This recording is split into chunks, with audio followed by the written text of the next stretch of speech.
The Bostonian is Matt Perrault. This is our city. The book is Dave Sharapan. Pay him. Pay that man his money. Together, they are The Bostonian versus The Book. You covered 12! I covered! Follow the show on Twitter at Boston versus The Book.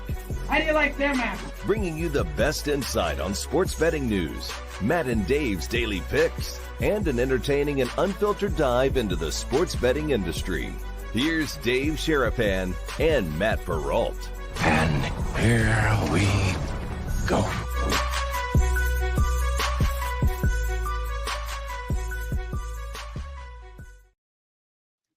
What's up, guys? How are you? Welcome into a Wednesday morning, Wednesday afternoon episode of the Bostonian versus the Book. My name is Matt Perrault. You guys can follow us on our socials at Boston versus the Book. That's on Twitter, X, or on YouTube, where we are live on both of those platforms. We are replayed on Sports Grid Television. Happy Wednesday, guys. Looking for a good show today. We're going to bounce around. We haven't talked horse racing in a while. And there's a big race coming up this weekend at Del Mar. We got Randy Moss coming on the program in about 10 minutes from NBC. Not that Randy Moss, as the joke goes. The other Randy Moss will be joining us from NBC Sports to talk about the $1 million Pacific Classic at Del Mar and kind of preview and review what this year has been like for the horse journalism, who continues to be the talk of the horse racing world. And a lot of folks are going to get down big this weekend at Del Mar and at different racetracks around the country. So we'll get that to Randy Moss on here coming up here in about 10 minutes. We start the show with the opening line normally, but today we start with breaking news.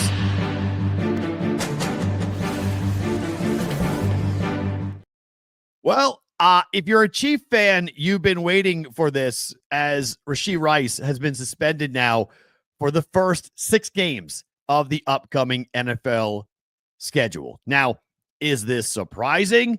No. He has accepted this, however. The one hook on this is he's accepting it. He is not going to fight this. The thought was maybe he would get 8 games and then they would wind up dropping it down to 6 or 5, but he will be out.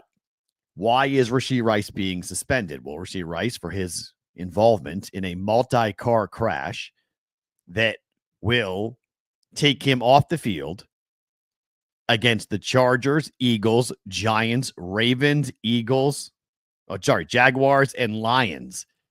It is not a small number of games for a wide receiver who was one of the top targets and has been one of the top targets for Patrick Mahomes and the Chiefs.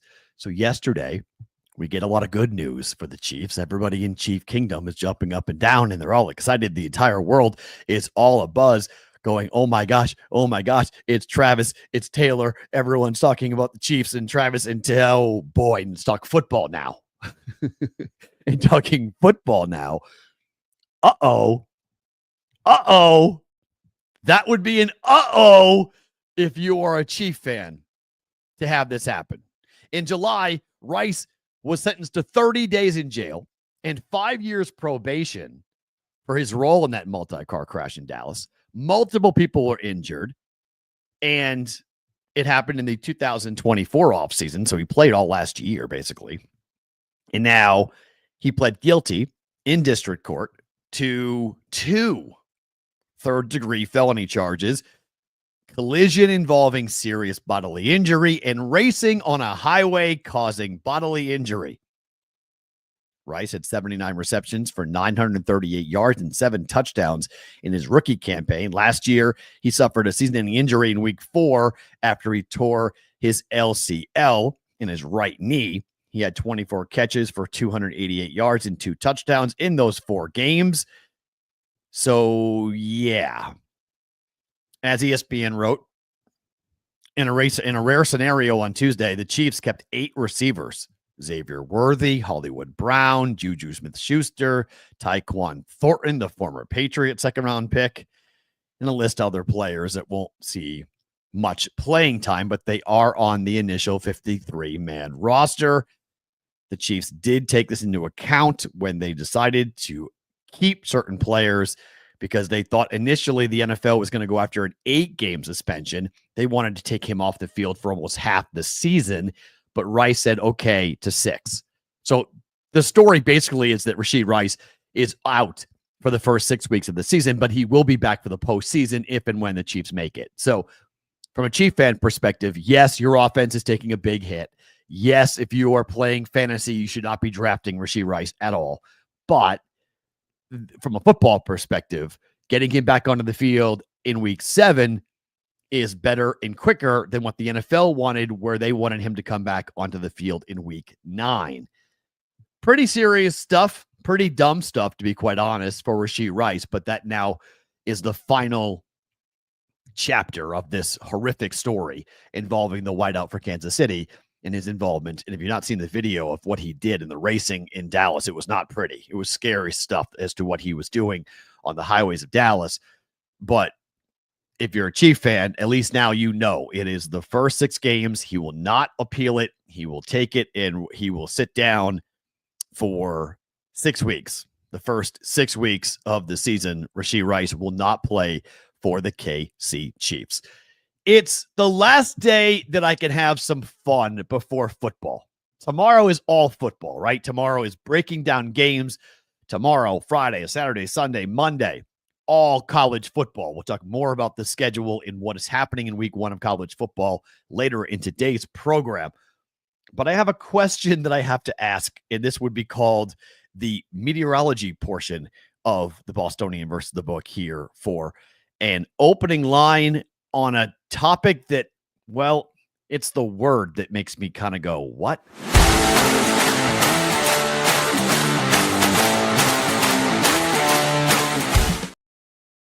Okay, I'm from Boston. I didn't grow up in the desert. Didn't grow up in Vegas.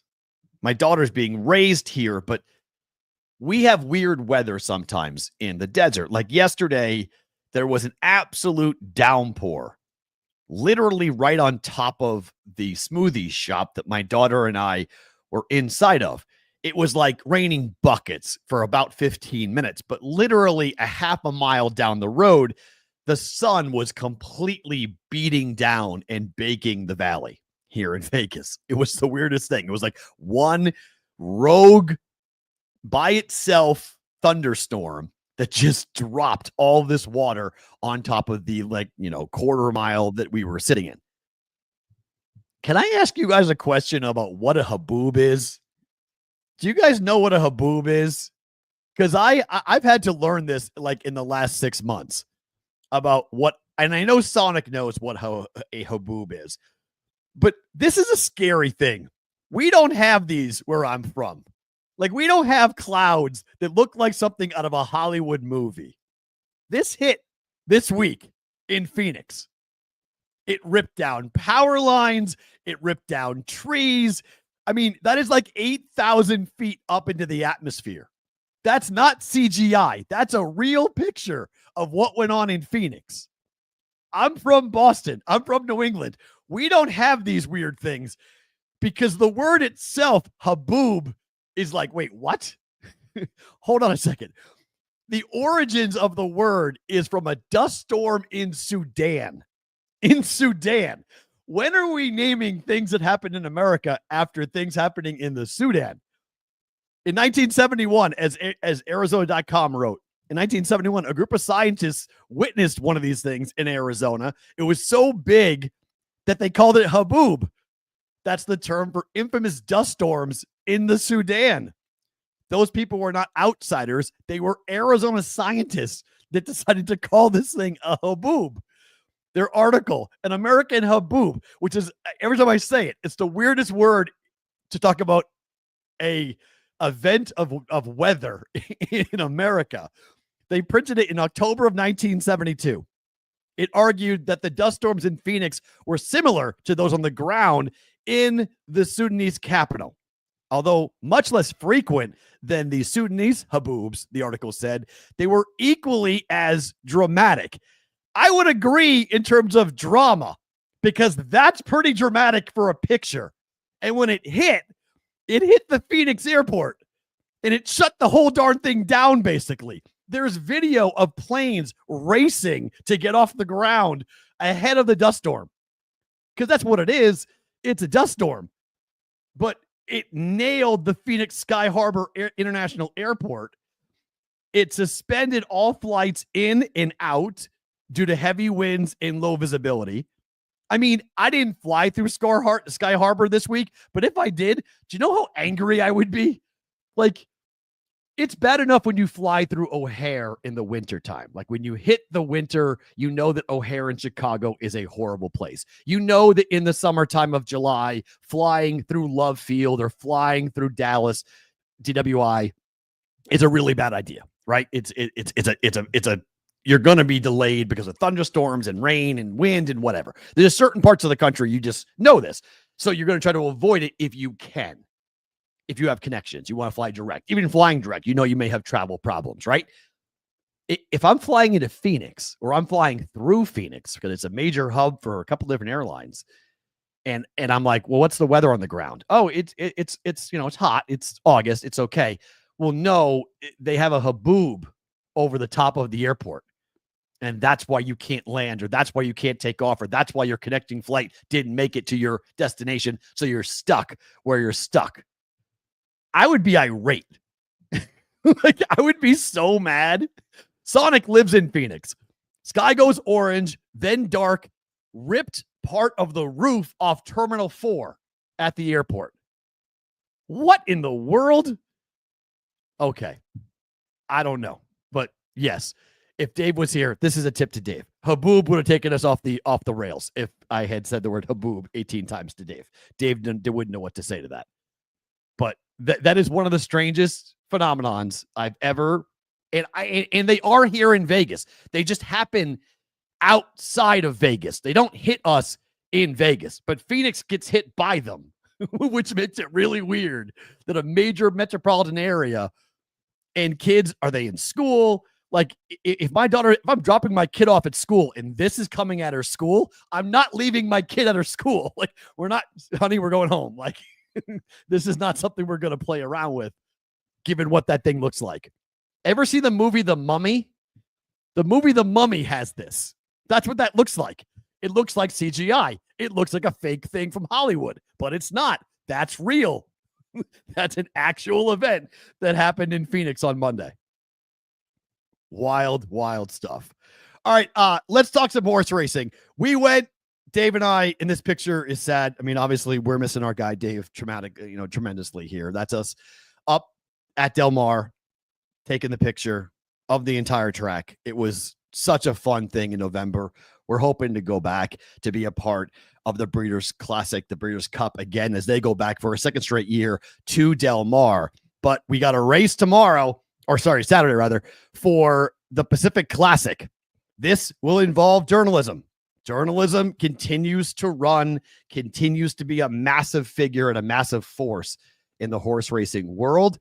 Another $1 million race at stake. He's going to be in this field, and Randy Moss covers everything horse racing. This here in the Bostonian book once again.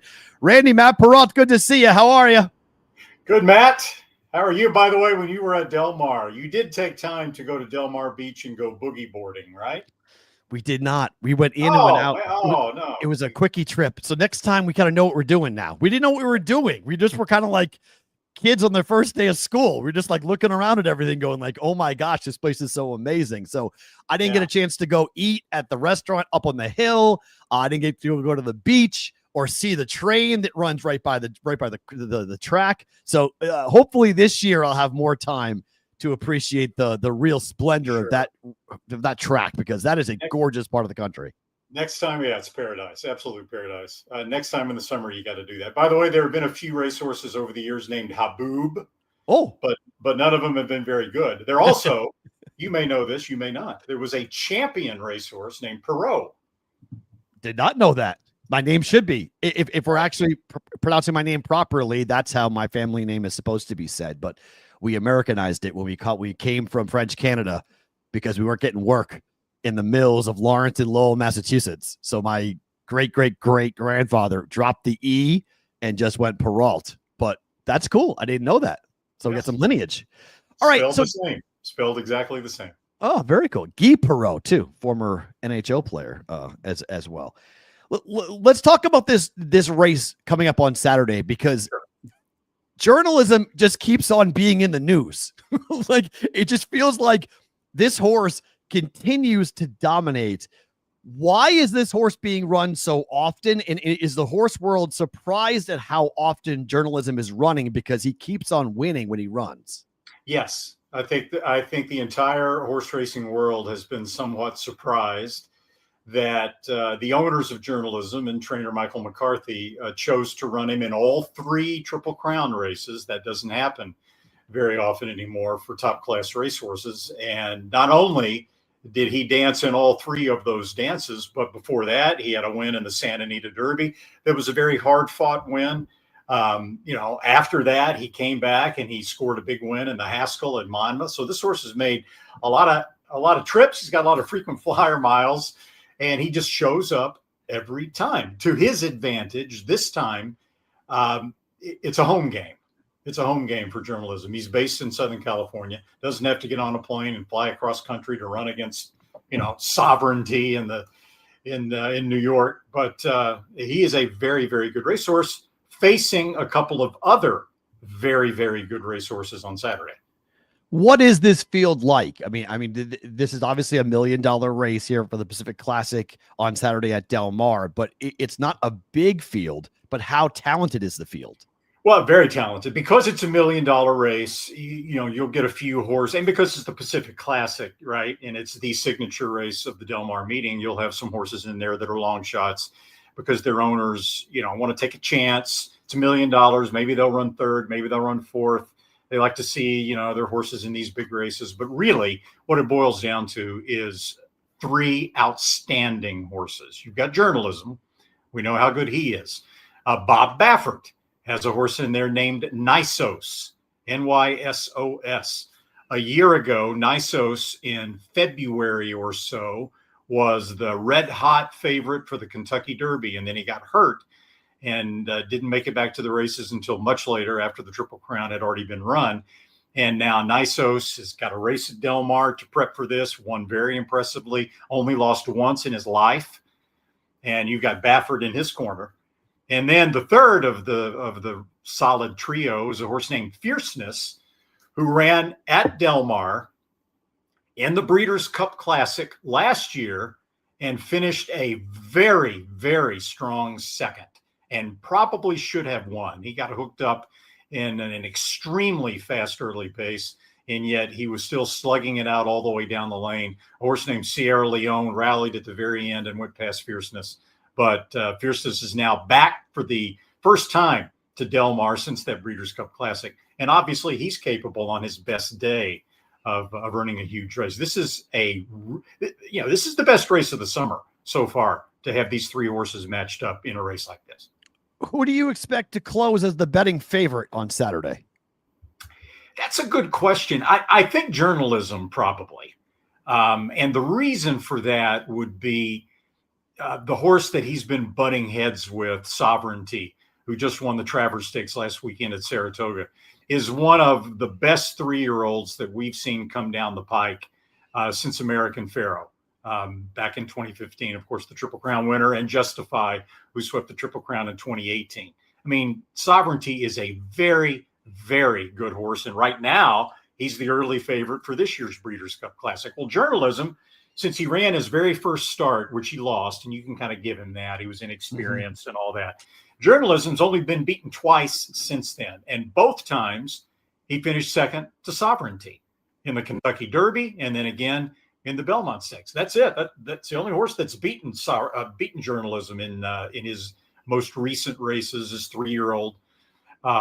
So because Sovereignty has been running so well, it sort of boosts the stock of journalism also.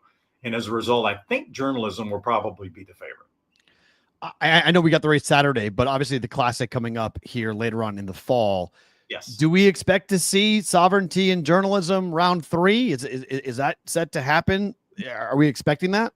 I mean, if the horses make it to the first Saturday in November in good form and they don't get sick and they don't get injured, or which in horse racing, you got to hold your breath all the time for things like that.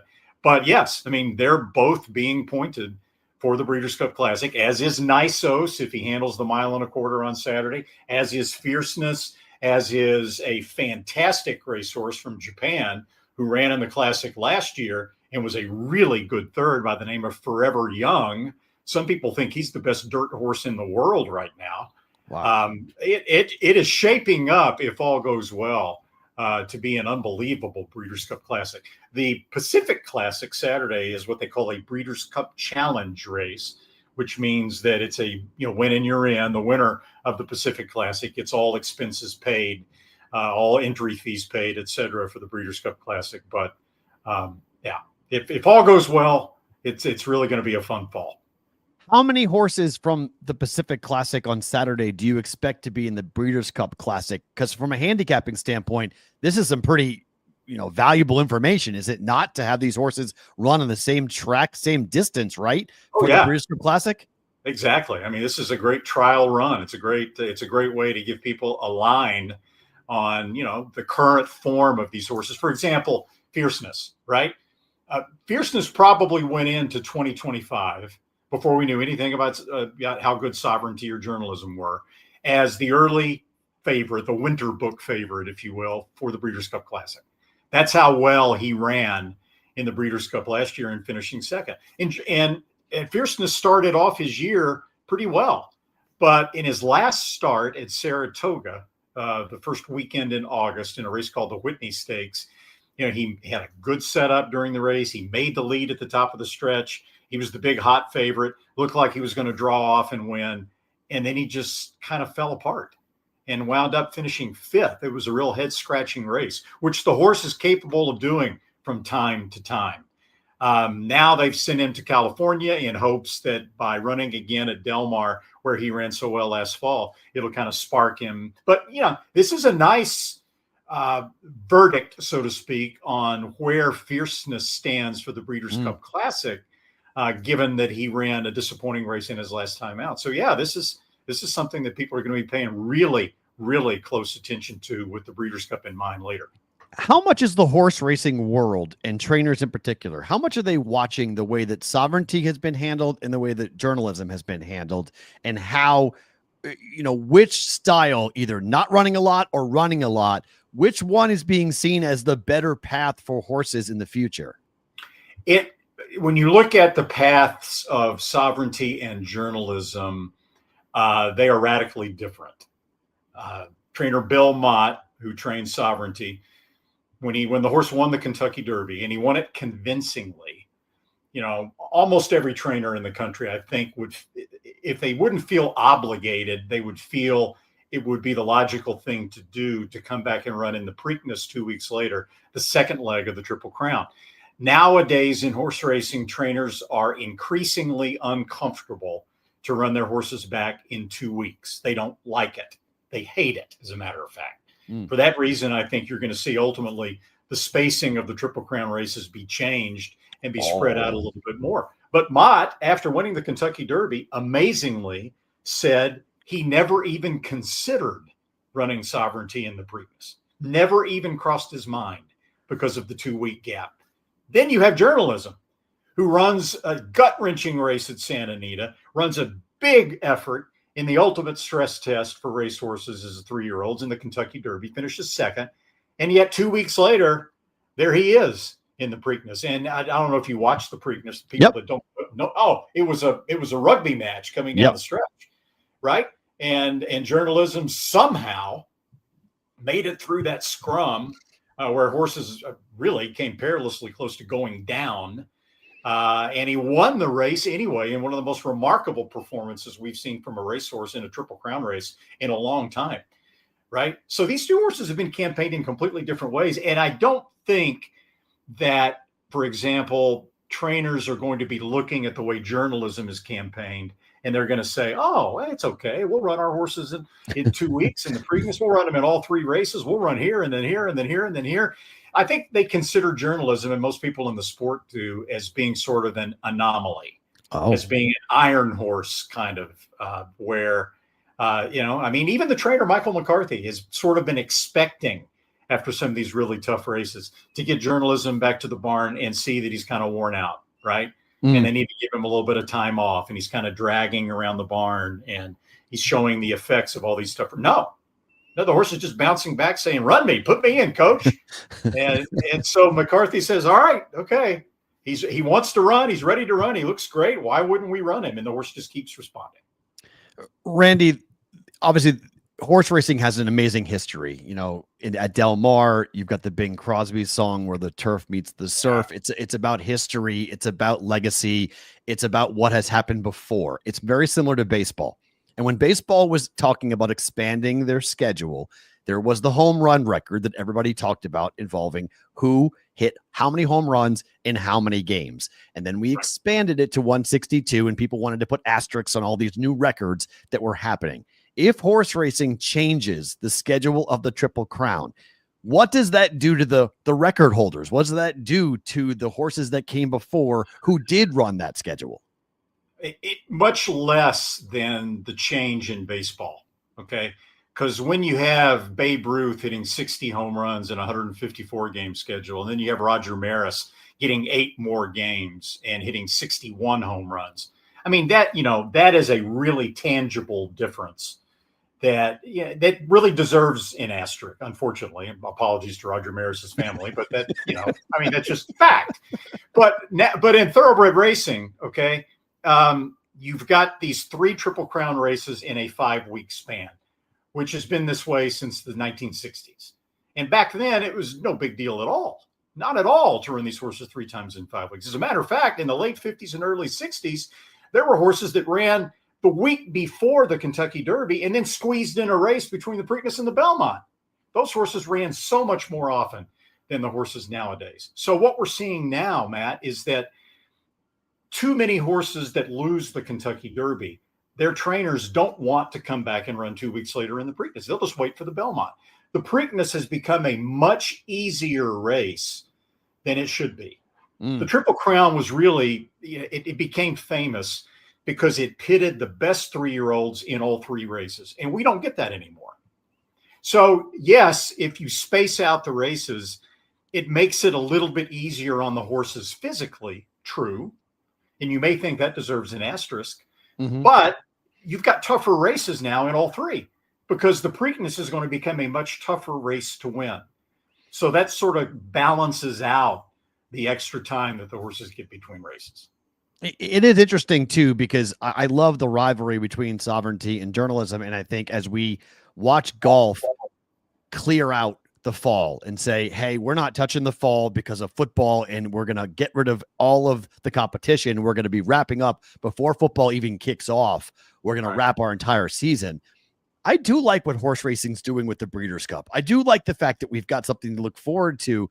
And doesn't that rivalry potential, and I know every year is different, but to have more stories like this with the journalism sovereignty rivalry to give more attention to the Breeders' Cup? Yeah, I mean, there are arguments both ways. I like the way the current setup is. I do. Mike Rapoli, a very popular racehorse owner who is sort of taken a very unofficial role as what he would call to be the commissioner of horse racing, has proposed all these things. And one of the things Rapoli proposes that he thinks is for the best interest of the sport is to move the Breeders' Cup to late August to avoid football, right? But, the way I agree with you. I go back to Zenyatta. Remember when Zenyatta, she won the Breeders' Cup Classic, a filly. They beat the boys in California. And then she came back at Churchill Downs with an undefeated record a year later to put her Breeders' Cup Classic title on the line. And it got attention even during football season, it got attention in mainstream media, 60 Minutes, CBS Sunday, you name it. They're all talking about Zenyatta running in the Breeders' Cup Classic. And I was also working for NFL Network at that time. I spent 13 years working for NFL Network. And what I discovered later is that on football Saturday, okay, the NFL Network studios, it's not football Sunday, but they're filled with people, production people getting ready and all that. Everything at NFL Network was put on hold for that 5 minutes of the Breeders' Cup Classic, and everybody crowded around the televisions to watch Zenyatta run for the final time. And of course, she lost, maybe the best race she ever ran, but she lost to a horse named Blaine. But yeah, even during football season, it captured the imagination of the sports fans in general. I would agree. I'll ask you a football question on the way out, but before we get to football real quick, who wins the Pacific Classic? Who do you like on Saturday? I would give journalism a slight edge. Nysos has never run further than 1 1/16, and even though it's Bob Baffert in his corner, stretching out from 1 1/16 to 1 1/4 has got to be a bit of a disadvantage. And then with fierceness, he's got that dud race sort of that he ran last time in the Whitney, even though he typically bounces back after disappointing performances and he brings an A-level race next time. You still have to be a little bit concerned about that. But journalism just continues to do nothing wrong. So I would give him a slight advantage. After 13 years, I'm sure your eye still goes every now and then over to the NFL to take a look at it. Any thoughts on the upcoming season? Can the Eagles repeat? I've got all my fantasy football. I got my first fantasy football draft tonight, and I've got stuff everywhere, man. I've probably done 100 mock drafts. I love it. I absolutely love it. I'm addicted to the analytics part of football, just like I'm addicted to it in horse racing. It's obviously going to be really tough for any team. The Chiefs did it, but nowadays to repeat in the NFL, and the Eagles have a much tougher schedule this year than they played in 2024. And I think ultimately that's going to be what maybe keeps them from going all the way this time around. I think what you're also going to see is the Eagles throw the ball a lot more in 2025 than they did in 2024. Right? For you fantasy football fans out there, I think you can look for Jalen Hurts and A.J. Brown and Devontae Smith to have a lot more, passing points this year than they did a year ago. Because when they had such an easy schedule last year, Matt, a lot of times they had the games wrapped up, mid third quarter, late third quarter. They just went into cruise control, right? Yeah. They didn't have to throw that much. They weren't behind, or they weren't even in close games. So I think you're going to see that with the schedule they face this year, I think you're going to see the Eagles have to throw a lot more this year than they did a year ago. The Chiefs have had a lot of news in the last 48 hours. Obviously, Travis Kelce gets engaged, and then Rashee Rice today gets suspended for 6 games. What's your outlook on Kansas City? Well, I think everyone obviously expected Rashee to be suspended. It's sort of been baked into the, to the predictions about the Chiefs, whether it was going to be 4 games or 6 games. I think that was really the only question. 6 is a pretty severe slap on the wrist. Like the Chiefs right now, they're always tough. You got Andy Reid, you got Patrick Mahomes, you still got Kelce, newly engaged Kelce, right? Yeah. I wouldn't go so far as to predict that the Chiefs are going to make it even back to the Super Bowl. I don't think they really improved their wide receiver core, for example, or their running back core as much as I would have liked to have seen in a perfect world. Their defense is really what's made a surprising difference to the Chiefs the last couple of years. But I think they're kind of like the Chiefs. They're going to face a tough road, tougher, I think, to get back to the Super Bowl this year. Yeah, I think there's going to be some surprises. I mean, we talked about it yesterday, but every year there's 4 teams that miss the playoffs that will make the playoffs the next year. And the AFC West is going to be such a difficult battle. Like the Bills have a much easier path with their division than what the Chiefs have. And I think the Raiders are improved. The Chargers are improved. And I'll get you out of here on this. Where are you on the Broncos? Because they seem to be the pick du jour, not just for fantasy, but just for having a big year this year. I don't think I'm as sold on Bo Nix as a lot of people out there are. I mean, obviously he's a good quarterback and he had a promising rookie season, but I think maybe the reviews of his rookie season have been just a little somewhat overblown. I think RJ Harvey was a good draft pick. They've got a pretty good wide receiver room, and obviously they've got a good head coach. But I'm not quite as bullish, I think, on the Broncos. And that division, as you pointed out, is just it's a real rough. The NFC North and the AFC West are just absolutely, fearsome divisions. You are a man of many talents, my friend. Thank you for coming on. It's great to see you. I'm sure we'll have you on again as we get closer to the Breeders' Cup. Enjoy Saturday. Should be a lot of fun. All right, Matt. Thanks. Nice talking to you. You too. That is Randy Moss from NBC Sports joining us here on the Bostonian versus the Book. The Breeders' Cup Classic will happen this coming fall. The Pacific Classic will happen this weekend, Saturday. It is going to be a heck of a race involving journalism, as Randy just talked about. Nios right there at the number 4 slot. So you got 4 and 5. And then on the rail, you have Fierceness, which I'm sure he's not really in love with his draw, but it's only an 8-horse field. So it shouldn't be too bad to get away from the rail if Fierceness wants to get away from the rail. So good stuff with Randy. That was fun to get going with him. Let's talk about what happened last night. There wasn't a lot of news that happened last night, but if you're a Brewers fan, you guys just keep on keeping on.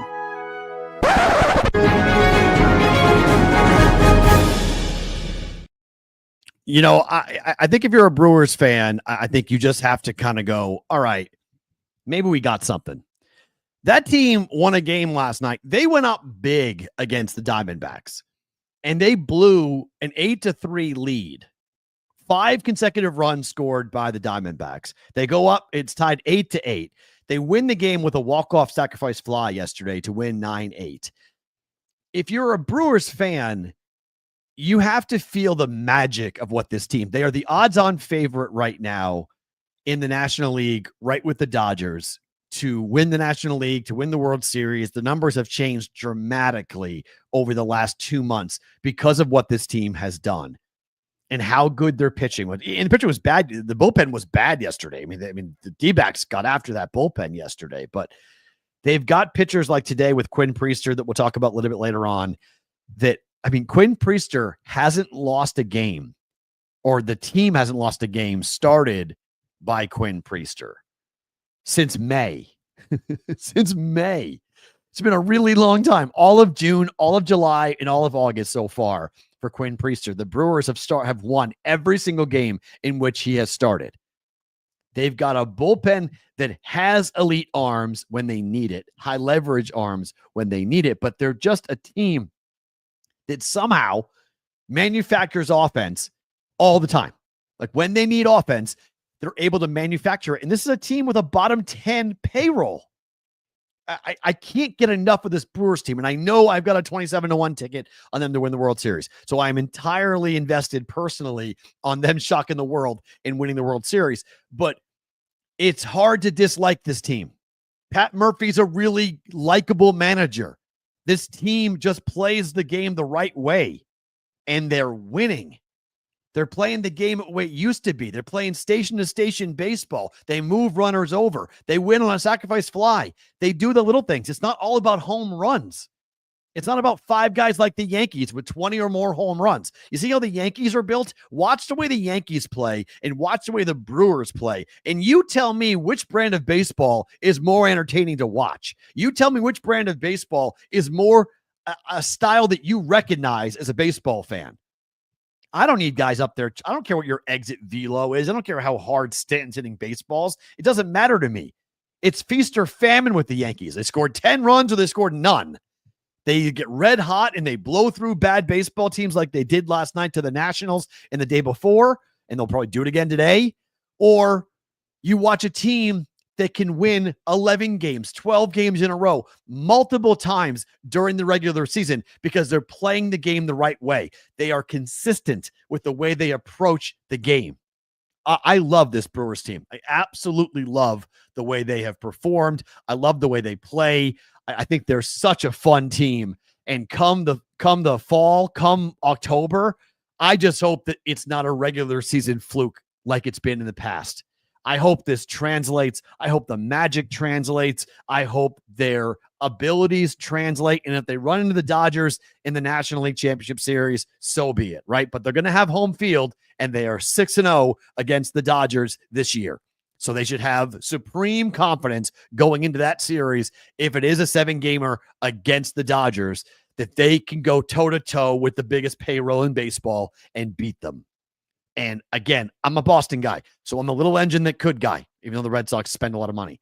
We've always had that problem, and the Brewers always have the Cubs, always being outspent by the Cubs, always being looked down upon by the big city Chicago, that little tiny town in Milwaukee, and the Dodgers are the gorilla, the behemoth, the monster of the National League. And it would be awesome to see the Brewers take them out. It would be so good to see the Brewers take them out. So that's the hope. That's the hope. That's the dream of cashing a 27-1 ticket with the Brewers, but hell of a win last night. Speaking of having a hell of a win, Lucas Giolito for the Red Sox. 8 innings of shutout baseball yesterday. Boston wins 5-0 against the Baltimore Orioles. Lucas Giolito has he's resurrected his whole career. I mean, the guy was good with other teams, but he also was awful on other teams. And he, for the Red Sox this year, has been unbelievable. And he's going to be their number 2 starter in the postseason, most likely. Now, Brian Bayo goes today for Boston against Baltimore, so maybe he could be your number 2. But you have Garrett Crochet, and if Lucas Giolito can do this in the playoffs with what he is doing, if he can get out there and take the baseball and give up 1 or 2 runs in the playoffs, the Red Sox are going to be a really hard out in a 5-game series, in a 7-game series, in a wild card series. They're going to be a hard out because you have to win the Crochet start, obviously. You have to if you're the Red Sox. And then you need to win one more game. You got to find a way to win one more game. And Giolito has got to be that guy. It could be Bayo. It could be. I don't know, JPC. Bayo's better than Giolito? I don't know. I don't know. You guys are in TBW. Bayo's the number 2 when they face the Yankees. I don't know.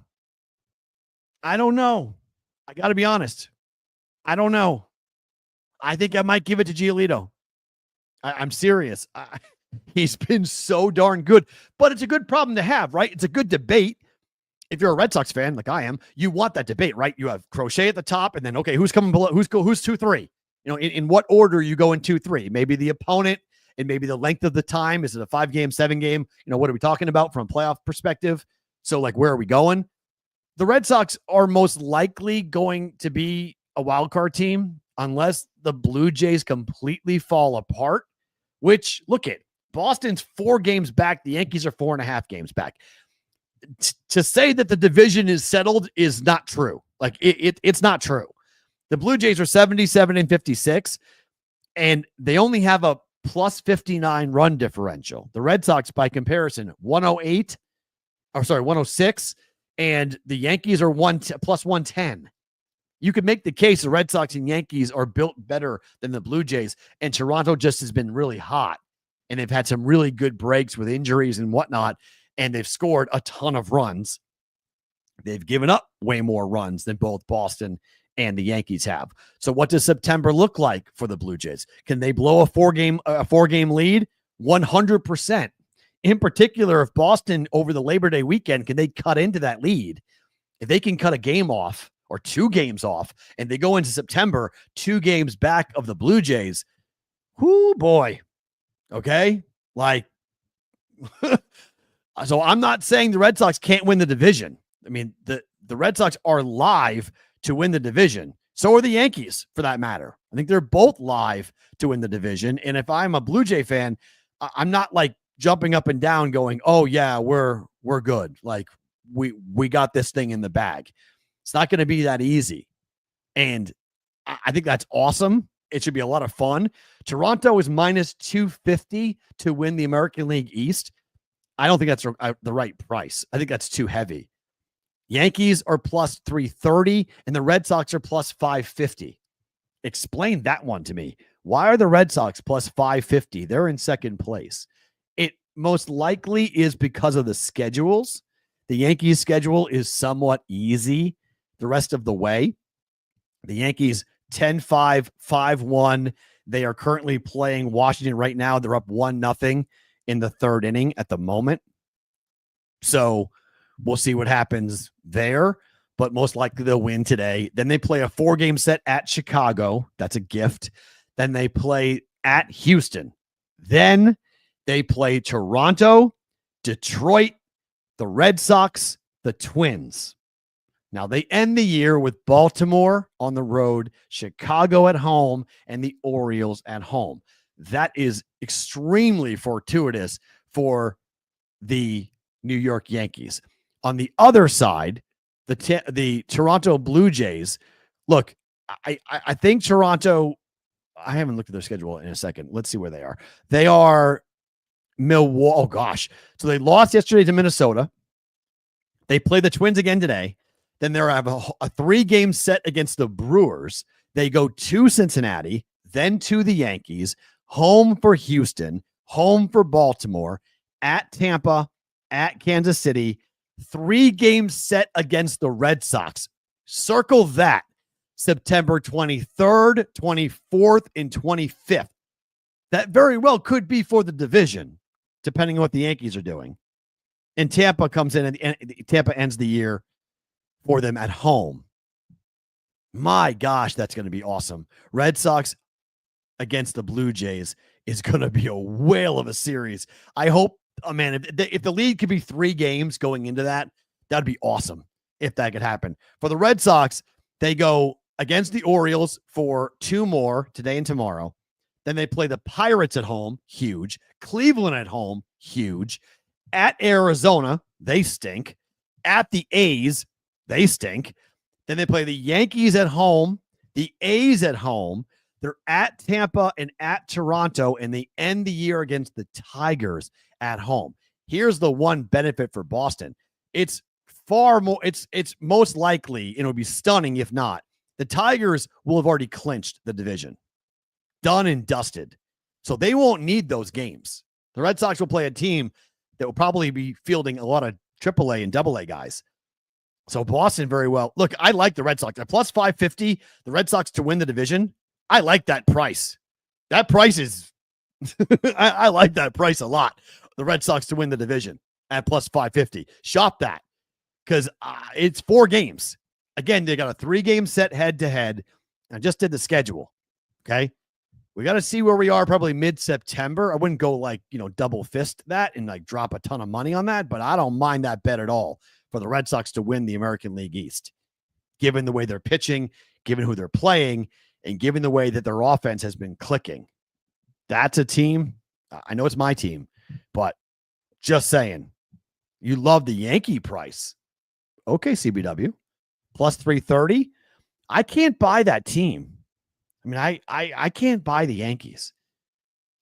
The eyeball test just doesn't, it just doesn't work for me with the Yankees. I know the Yankees are the Yankees. I know Aaron Judge is Aaron Judge. It just doesn't work for me. I just can't do it. By the way, Judge in Cal Raleigh for 4 days hasn't moved. It's Cal Raleigh to win the MVP at minus 125 and Aaron Judge at even money. That's not moved. that price just has stuck there. But what has changed is Skubal is now down to minus 125 to win the Cy Young, and Garrett Crochet is even money. The Red Sox come back and catch the Blue Jays, and Garrett Crochet said he goes undefeated in September. Garrett Crochet might scoop that. He might steal the Cy Young from Tariq Skubal. Skeens is winning. He's minus 10,000 to win the Cy Young in the National League. That race is over. So is Rookie of the Year. Nick Kurtz is winning that for the American League. National League, kind of a different story. Cade Horton might win it for the Cubs. Drake Baldwin for the Braves. Isaiah Collins for the Brewers. Had a hell of a year. Matt Shaw at 30-1. Really, it's the 2-horse race, though, or maybe a 3-horse race.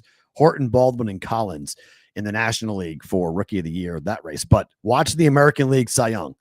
National League MVP is over. That's Shohei, even with his recent struggles. But yeah, Red Sox to make the playoffs. Vinny, great ticket. Huge ticket. And you're right, CBW, Eovaldi being out for the year for the Rangers, although they think he might be able to pitch in the playoffs. If the Rangers were to make the playoffs, Eovaldi might be able to come back.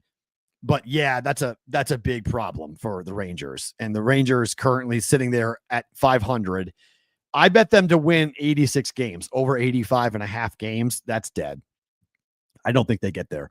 They'd be lucky to win 83. But if they're going to make the playoffs, the Rangers have to get red hot right now. Like, they have no choice. They're 4.5 games back of the Mariners for the last wild card spot. And the Mariners could very well win the division. The Astros need to be careful. Now, getting Alvarez back, they've activated Yolan Alvarez. That's huge to have the Astros. And it's big for my 10-1 ticket on the Astros to win the World Series. I just need them to get there. Like, just get to the World Series. But you start looking at exactas, you start looking at prices, and this is the time of the year that Dave lives for. he loves going ahead and I'm sure he's doing it, where he starts looking at prices and looking at matchups and looking at exactas, because I mean, the Brewers are plus 750. They're the second option behind the Dodgers, who are plus 320. This is at FanDuel. Tigers 850, Phillies 950, Blue Jays 10-1, Padres 10-1, Yankees 10-1, Mariners 11-1. The Red Sox are behind the Mets and the Cubs and the Astros to win the World Series. Again, I know it's my team, but it is interesting. And it's really interesting, the prices for Boston. I mean, the books are not expecting the Red Sox to do very much, and we just did their schedule. There's some value there on Boston, in particular if they were to catch the Blue Jays and get a division crown, which is not impossible. And so, I mean, the 1 seed in the National League, in the American League, it's not like 100% the Tigers. Like, could you imagine if Boston was competing up against, for that last 3 games of the season, against the Tigers for the 1 seed? The Tigers then would play. They would play for the bye, and they would have their starters out there. That would make for that 3-game series. I mean, the Yankees are, the Red Sox have 73 wins. Tigers have 78. Boston's got 60 losses. Tigers have 56. So that's interesting. So there's 4 games in hand the Tigers have to play, but they've lost 3 games in a row. You know, they're not $5 in the Red Sox World Series. Not horrible. Again, shop for the best price. I'm just looking at FanDuel, but 18-1. Again, when it comes to these prices, you don't need to have your team win. I'm not expecting the Brewers to win the World Series. I just need them in the National League Championship Series. Like, just give me enough wiggle room to start being able to bet and hedge the other side.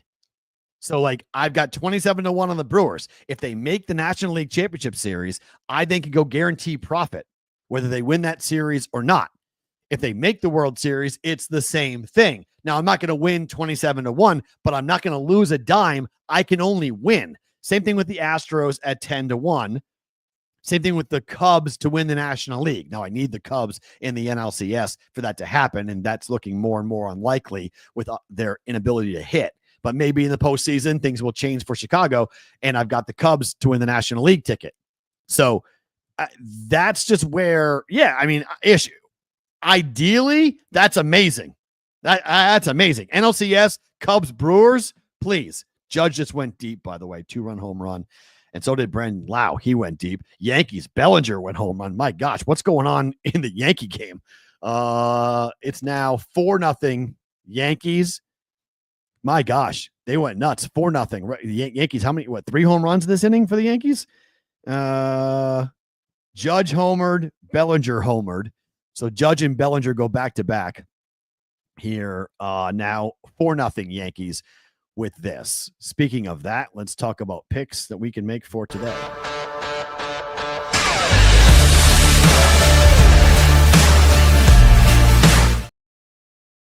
All right, I've already made this play, and this was on the juice last night, but the Yankees run line, I'm on them. They're up 4-0 already here today, so I like the Yankees on the run line up against the Nationals. It's just, they're facing an absolute gas can of a pitcher. But Max Fried has been a guy that I think should be better than what he has been recently here, but a game you can bet, speaking of the Red Sox.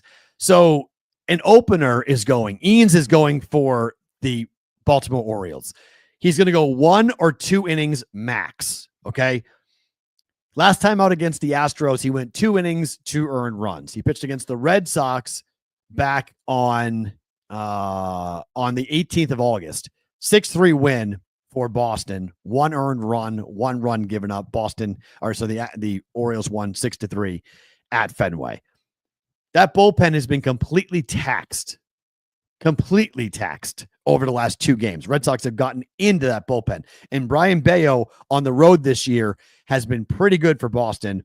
He's 3-3 with a 3.06 ERA, a 228 opposing batting average, to 16 earned runs in 47 innings worth of work. And the Red Sox have won 4 of the last 5 games started by Brian Bayo. And someone said it in the chat, he's super efficient. Other than the game against San Diego, in which he gave up 5 earned in 5 2/3, he's been great in August. ERA of 2.52, even with that blow up against the Padres. Gave up no runs against the Yankees in 7, 2 runs against the Miami Marlins in 6 1/3, and no earned runs against KC in 6 innings worth of work. Red Sox, I like the Red Sox on the money on the run line today. Just keep pounding away on this bullpen for the Orioles. It's even money is what I got on this. Red Sox on the run line for today. And the other bet is already 3-1 Tampa Bay against Cleveland. I took the Rays on the run line today, for that. So for them to jump in today, I took that Rays on the run line. So Red Sox run line is the game you can bet right now for tonight. But I like the Yankees on the run line, Rays on the money line. Rays are up 3-1, Yankees are up 4-0. So we're doing pretty well here for today. Bayer to record a win is plus 130. I always hate that because the only reason why I don't make that bet on that prop bet is because I hate the fact that we have to deal with the 5-inning rule, and we also have to figure out what to do with the manager taking if it's 2-2 in the 5th and our guy comes out, or it's 2-2 in the 6th and our guy comes out. So that's my only concern about the team may win the game, pitcher might pitch well, and yet he doesn't get a win at plus 130. So CBW with some breaking news. Oh, I forgot to hit that. That's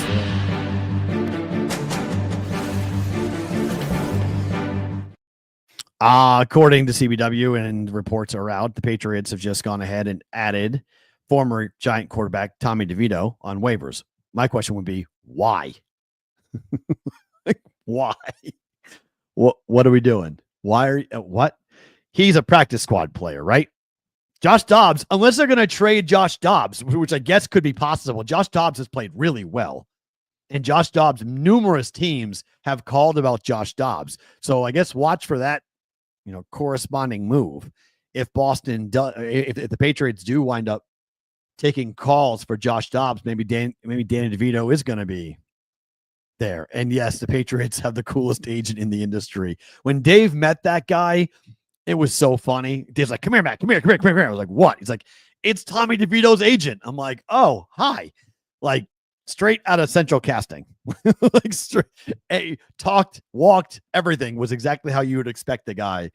And there's no act for Tommy DeVito's agent. He is a very interesting individual for sure, for the Patriots and for now Patriots backup quarterback in Tommy DeVito. We'll see how long he sticks around. So that'll be interesting on that. Circus Sports Pro Football Story of the Day. This is one that I think people need to start paying more attention to, and it involves Joe Mixon and the Texans. It sounds like Joe Mixon is not going to play at all this year. GM Nick Caserio was asked yesterday on Joe Mixon. Once we get through 4 weeks, we'll evaluate it at that time. On the news that Joe Mixon has been placed on the non-football injury exempt list, meaning he will miss the first 4 games of the regular season for an injury that was not suffered while playing football. Asked if Caserio anticipates Mixon playing this year, he said, quote, "We'll see. We'll take it one day at a time." 1 day at a time? What? This is a guy that has to pick up first downs to make that play action work for that offense. I mean, we know that CJ Stroud took a big step backwards last year. And we know that there's a lot of people out there asking some pretty big questions about the offense and whether or not CJ Stroud is regressing, under DeMeco Ryans.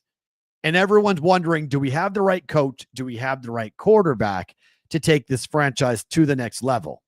Now, CJ's got weapons. Nico Collins will be back healthy. They'll have Tank Dell back healthy. They got players that they can obviously utilize. Drafted a couple of 1 or 2 kids out of Iowa State. I think 1 kid out of Iowa State. And so they use some draft capital on weapons for CJ Stroud. But Nick Chubb, it's Nick Chubb season. How much gas is in the tank for that guy? So if you're drafting fantasy football or if you're a fan, yikes of the Texans. Yikes. That's not what you are looking for at all. Good point made in the chat Ish. Adam Thielen traded back to the Vikings. That is true. That is very, very true.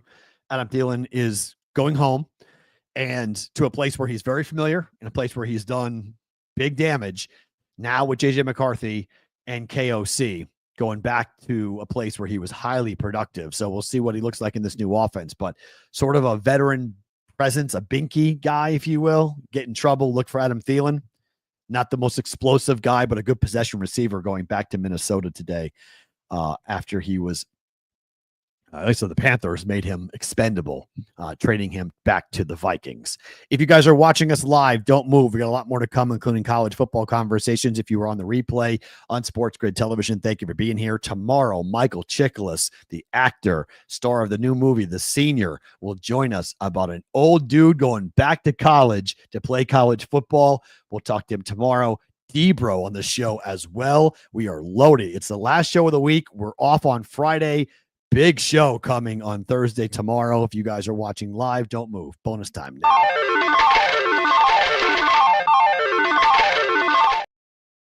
Yeah, I cannot wait for tomorrow's show. Tomorrow's going to be so much fun. I absolutely cannot wait for tomorrow's show. We're going to pump the hell out of it, but looking forward to talking to Michael Chiklis, my friend Danny McDuffie, who is...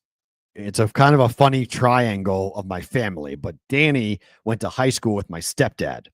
Danny has been really close friends with Michael Chiklis since high school. Danny and I got to know Danny through my stepdad. I worked for Danny for a while. Danny's in the tech business. I worked for him for a little while in between jobs.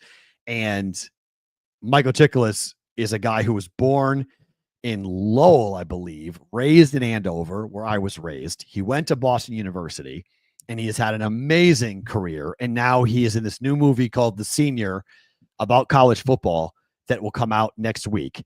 And September 13th, I think it comes out. But we're going to get that all tomorrow. But Danny will be on the program. Danny and Danny is responsible, really Michael Chiklis is responsible for the greatest sports memory of my life, and that's getting on the field after the World Series in Denver in 2007 when the Red Sox won their second championship, because Danny was with Michael behind home plate. I was up in the second deck, and Danny called me and said, "Get your ass down here. Watch the last 3 outs with us. We have an open seat. Come down here and watch the Red Sox win the World Series." These Rocky fans left. So I went down and I watched the last 3 outs. Jonathan Papelbon, I was probably 15, I was probably 10 rows up behind home plate for that game 4 win. So Papelbon does the whole yeah, and I'm staring and watching. And then Curt Schilling and his wife were on the field. Michael knows Curt Schilling's wife, calls Curt Schilling's wife. Curt Schilling's wife then goes to Curt and says, "Get Michael on the field." Michael Chiklis looks at me and Danny and says, "Don't stop walking. No matter what anyone tells you, don't stop walking." We're like, okay, right onto the field. And then I was there with Mike Lowell, and I got to meet Mike Lowell. And I've been, I DM with Mike Lowell every now and then, who won the MVP of the World Series that year. And just a bonkers, stupid story. Just an absolute bonkers, fun story for me. So, the curse killing with Curt Schilling. By the way, do you know one of the craziest things? So I'm on the field, right? I probably should say this for tomorrow with Chiklis, but I'll say it anyway. So right behind me, right here, that's the B, right? You know that Curt Schilling wears the number 38, right? Can you guys see the 3 and the 8 in the Boston B? Can you see that? Isn't that nuts? 3, 8.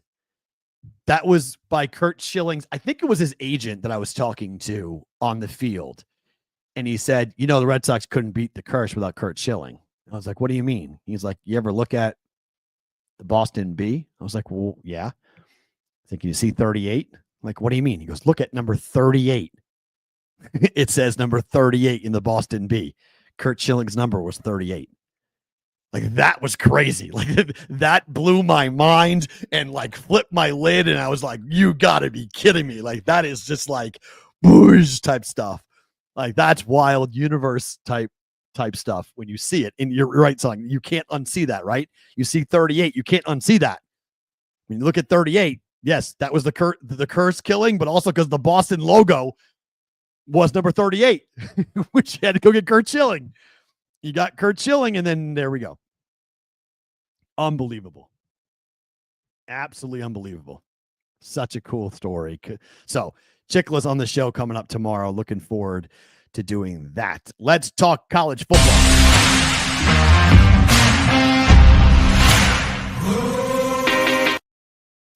Great question. Brigade Proxy Service, college football story of the day. By the way, if you haven't gotten the email for us, text me 702-570-8255. Let us put you in touch with Tom the Proxy. If you are a BPS customer or want to continue being a BP, or you want to become one or continue to be one, we will get you in touch with Tom. He's been unbelievable at Vegas Football Contest. He's been incredible for us to sit there and help us get through this very difficult time. I leave tomorrow night on a red eye to go back to New England for my surgery, which will be a week from tomorrow, which I'm counting down the days, unfortunately, for this. My arm looks wild. I put a picture on Instagram last night on my Instagram stories. Like there's it's separating even more. Like you can almost like see like through my body. Like the skin is like hanging down. I look like a 90-year-old guy where like the skin starts like hanging off the bone. That's what my arm is starting to look like. It's a little long. It's wild. There's literally a hole in my chest that has to get fixed because the tendon just keeps on pulling away. So we got to fix this. We need to have surgery. In 8 days, we'll have surgery to fix it. And it's going to be a hell of a rehab.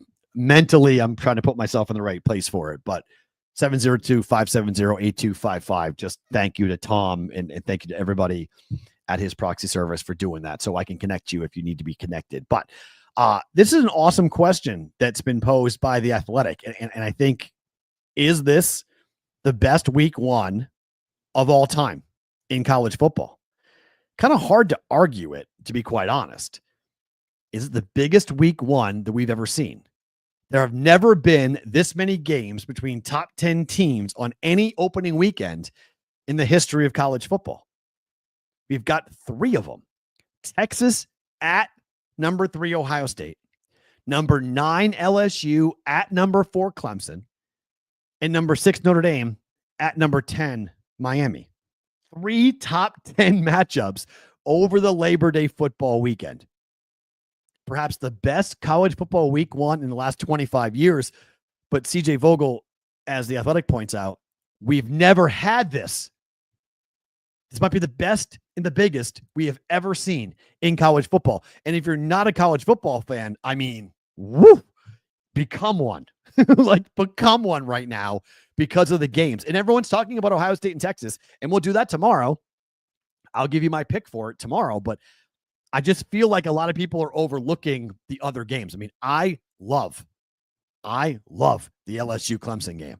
That is such a litmus test for what these teams are going to look like. If Klubnik can't go up against an SEC caliber defense, if he can't do it now, he'll never do it.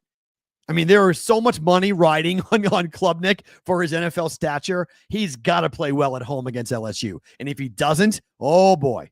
And this is SEC football against ACC football. And this is supposed to be Dabo, right? Dabo is the guy that's supposed to kill the SEC. Well, it hasn't happened recently. And that team has not looked anywhere near what they thought they were going to get with Cade Klubnik. And you look at all the talent evaluators, you know, the Todd McShays of the world, and they look at Klubnik and they think that Klubnik is going to be the first quarterback taken in the draft, potentially even over Arch Manning if he does come out. If you can't beat LSU, that's not going to happen. If he gets smacked at home by family and Brian Kelly, not going to happen. I cannot wait for that game. That game is so good. So good. But look, Ohio State, Texas is going to be incredible as well. Alabama, Florida State. I'm not sleeping on that game. That's going to be fun to watch that, see how that game's going to go. I mean, there's just game after game after game. And I think if you are a fan of college football, you want more of this. Like you want more of this. In the playoff era, this is what we could get. More. We've already seen 2 ranked teams play in week 0 in K-State and Iowa State. That game sucked, but it got fun late. It was just sloppy as hell. But Thursday, Nebraska against Cincinnati at Arrowhead Stadium. That game's awesome. That game's awesome. You know what, Ish? I'm with you. Give me Cincinnati. I'm with you. I'm buying the Bearcats. Yeah, I think Satterfield's going to have a team. And I don't care how much it actually worries me with how much rah-rah Matt Perrault is doing for Nebraska. Like, he keeps on talking. We fixed it. We're good. We're fixed it. We're okay. You sure? It's okay. Like, if I was a Husker fan, I'd be a little concerned about my coach talking as much as he has about what the team looks like and how this year is going to be different for the Huskers. I'm with you. I like Cincinnati coming up on Thursday. That's my game on Thursday that I can't wait to watch. Friday, we've got UNLV back in action. Auburn is at Baylor. That's a great cross-conference matchup. We've got, Illinois is playing Western Illinois. They're going to kill them, but at least we get a chance to see what Illinois looks like. I'm not buying the Big Ten being so deep and all these teams are going to be so good in the Big Ten. Okay, let's see it. Let's see how this goes. And then Saturday is ridiculous. Texas and Ohio State, 9 a.m. Pacific time, noon Eastern. Get up early, get ready to go. Yes, I know CBW, Syracuse at Tennessee is going on. I know. But, Alabama's at Florida State. That game's at 3:30 Eastern time. That's going to be a ton of fun. We got LSU and Clemson at 4:30 Pacific, 7:30 Eastern time at night. Can't wait to go ahead and watch that one, obviously. So, then we go to Sunday and we have Notre Dame and Miami in a standalone night spot on Sunday night. Vatek in South Carolina. Don't sleep on that game. At least we get to see what Lenora Sellers looks like for South Carolina and whether that Heisman Trophy candidacy is legitimate. And then on Monday, we get to see Bill Belichick in a standalone game on ESPN with TCU at North Carolina, which, okay. Everyone is enamored with Belichick. I love Belichick. Okay. I'm a Patriot guy. I'll always be pro Bill, but these standalone games involving North Carolina, like, what if the Tar Heels suck? Like, would it be that far-fetched if North Carolina was not good, that Belichick does not have the talent, that Belichick is not ready as a college coach with all the distractions, with all of this nonsense around his girlfriend and his focus and him jawing at Robert Kraft and all the craziness that's gone on? I don't know, man. Yeah, TCU is solid. I'll give you that. TCU is solid. Oh, God. Eric, Bill's girlfriend to make an appearance. Surprised she's not going to be in his pocket. Like, I'm surprised she's not going to be like, it wouldn't shock me if Jordan is the one carrying, there's somebody behind the coach that has to carry the cords from all the different headsets and stuff that the coach is wearing. It wouldn't stun me if that was her, if she was there doing that, just to be close to the team, just to be on the sidelines and act like she's doing something. She's a mess. That whole thing is an absolute mess. But, week one, I think it's the best week one I can remember in college football for me. And if that's what we're getting because of the playoff, sign me up. Give me more big games. Give me more fun to watch. I absolutely love what is starting on Thursday for college football.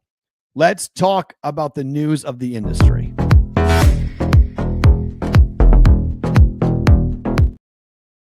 All right, news of the industry. How about this? Ohio is talking directly to its licensed sports books about prediction markets. Dustin Gauker got a letter from the Ohio Casino Control Commission saying that launching sport event contracts or working with prediction markets like Kalshi could put the license for the state, for the sports books in their state in jeopardy. Like, this is no joke.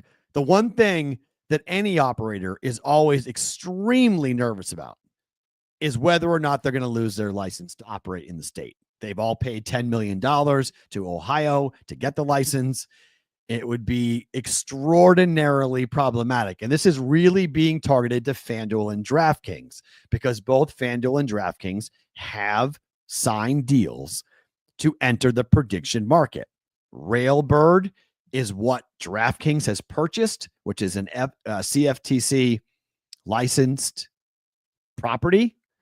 And then a deal, we don't know the whole details of it with FanDuel, but they've gone into a partnership with CME, which is a licensed sports prediction marketplace, to offer sports prediction market prediction markets, not sports yet for FanDuel, but at least they'll be prepared to do it if they have to do it, if they need to do it to can be competitive to offer a 50-state solution. So this is a pretty big state that is telling its sportsbook operators, if you want to be in the prediction market, you're not going to be in business in Ohio. See you later. So the letter, as it's written, says, if an Ohio sports gaming licensee chooses to offer sport event contracts in Ohio through their own entities or somebody they're related to, the commission will consider these choices as it evaluates the continued suitability of a sports gaming license, including key employee licenses to maintain a license. Okay. The letter goes on, as Dustin Gauker wrote on his newsletter today, the closing line, which is funny because we're the opening line. We have the opening line. He has the closing line. That Ohio residents, while offering it to the rest of the country, may not alleviate the suitability concern for an operator depending on logistics, saying, quote, any business relationship between an Ohio sports gaming licensee with any entities offering or facilitating the offering of unlicensed sports gaming in Ohio calls into question the reputation of the licensee and the integrity of sports gaming in Ohio. This is not going to be the last time we hear from this, guys. This is not the last time that we're going to see Ohio, or a state like Ohio, or a state come and say, you got to pick. What are you?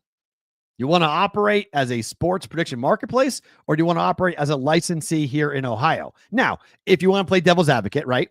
If you're FanDuel, say, okay, or DraftKings, and you're like, okay, take our gambling license, our sports gambling license. You take that. We can't offer sports betting, but I can offer a sports prediction marketplace in your state still. I can advertise in your state still because the CFTC, we're going to be believing that they're the only ones. Like they're the only ones that can license us, that can talk to us, that can regulate us. So we can still offer in Ohio. I can't offer you a point spread from a sportsbook perspective, but I can offer you a point spread in a prediction marketplace. See how sticky this gets? See how nasty this is going to get? Boy, oh boy. This is going to be nuts. Like this is going to be, yeah. Okay, true. And then Ohio would get less taxes if they pulled their license. That is true, CBW. That is true. The question then would be, how much are they actually making? That would be the next question. How much is Ohio actually making in taxes off these books? And would that hurt the bottom line if they did take away the license? Or is it, we'll take away FanDuel, take away DraftKings, and the market will then be filled by BetMGM and Caesars and other books that would then take that license, right? I mean, books like Circa that just got licensed in Missouri, if you made it less costly to get a license in Ohio, I think Circa would have gone into Ohio, but they weren't going to pay the price, the $10 million in the high tax rate. They weren't interested in being in Ohio. But I think if you had a license open and you were willing to come down on your asking price, if you're Ohio, to get an operator to fill that license, there's an operator that might listen. That's an operator that might say, okay, let's play ball. We're going in. So it's gonna be an interesting fight. Let's just say that it's gonna be an interesting fight. Favorite thing about today? Let's talk about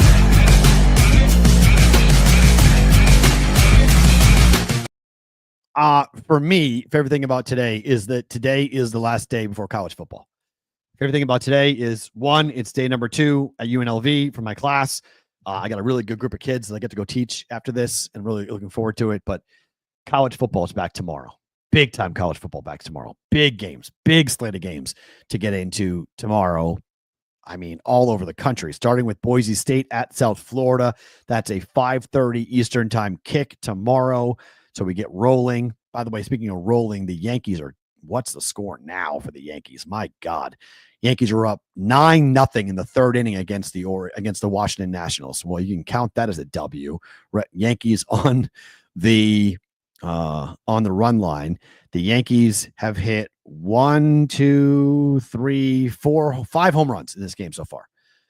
When they hit home runs, they kill people. And against bad pitching, they're hitting home runs. Yankees have 5 of them right now. They're up 9-0 over the Washington Nationals. So that run line bet should be good. But yeah, you got Boise-ish. That starts us off with a ranked team tomorrow.